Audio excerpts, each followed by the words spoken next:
nom du Père, et du Fils, et du Saint-Esprit. Amen. Ô Esprit de feu, toi notre Seigneur, viens, sois le maître en nos cœurs. Viens, Esprit de Dieu, viens nous fortifier. Viens et brille dans la nuit. Viens réchauffer et purifie. Viens, feu qui nous est promis, transforme nos vies. Amen. Évangile de Jésus-Christ selon saint Jean. En ce temps-là, Jésus disait aux Juifs, « Amen, amen, je vous le dis, si quelqu'un garde ma parole, jamais il ne verra la mort. » Les Juifs lui dirent, « Maintenant, nous savons bien que tu as un démon. Abraham est mort, les prophètes aussi. Et toi, tu dis, si quelqu'un garde ma parole, il ne connaîtra jamais la mort. Es-tu donc plus grand que notre père Abraham? Il est mort, et les prophètes aussi sont morts. Pour qui te prends-tu? » Jésus répondit, « Si je me glorifie moi-même, ma gloire n'est rien. C'est mon Père qui me glorifie. Lui dont vous dites, il est notre Dieu, alors que vous ne le connaissez pas. Moi, je le connais. Et si je dis que je ne le connais pas, je serai comme vous, un menteur. Mais je le connais et sa parole, je la garde. Abraham, votre père, a exulté, sachant qu'il verrait mon jour.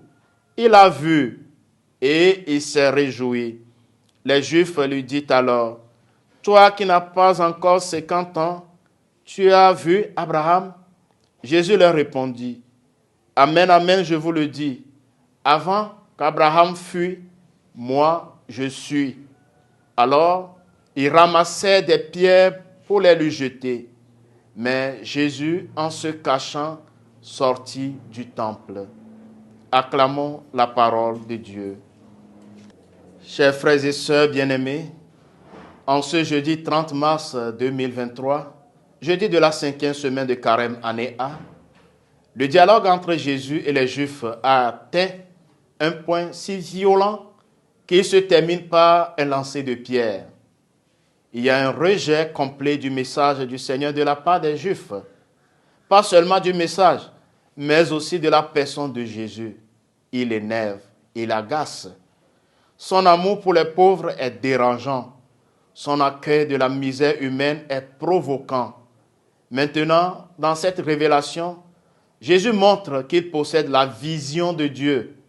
Ce sera le motif de sa condamnation. Jésus promet la victoire sur la mort pour ceux qui gardent sa parole. Les Juifs, ne croyant pas, veulent avoir raison dans leur discussion pour déshonorer Jésus. Ils ne croient pas que Jésus peut les sauver du péché et de la mort. Ils préparent des arguments pour ne pas voir la lumière à l'intérieur d'eux-mêmes. Il leur faudrait changer de regard pour garder la parole de Jésus. Chers frères et sœurs bien-aimés, nous avons de la peine, nous aussi, à nous laisser déloger de nos idées et de nos petites certitudes. C'est par sa tendresse et sa miséricorde que Jésus nous aide à dépasser la vision étriquée de Dieu et des hommes que nous pouvons avoir. Toi qui es dans l'épreuve, toi qui es déboussolé, toi qui es furieux contre quelqu'un, contre Dieu, contre une situation insoutenable, aujourd'hui, Jésus te donne la grâce d'être dépouillé de toi-même et de le suivre. Lui qui est la vérité, lui qui nous donne sa vie. Le Seigneur soit avec vous. Que Dieu Tout-Puissant vous bénisse. Le Père et le Fils et le Saint-Esprit. Amen.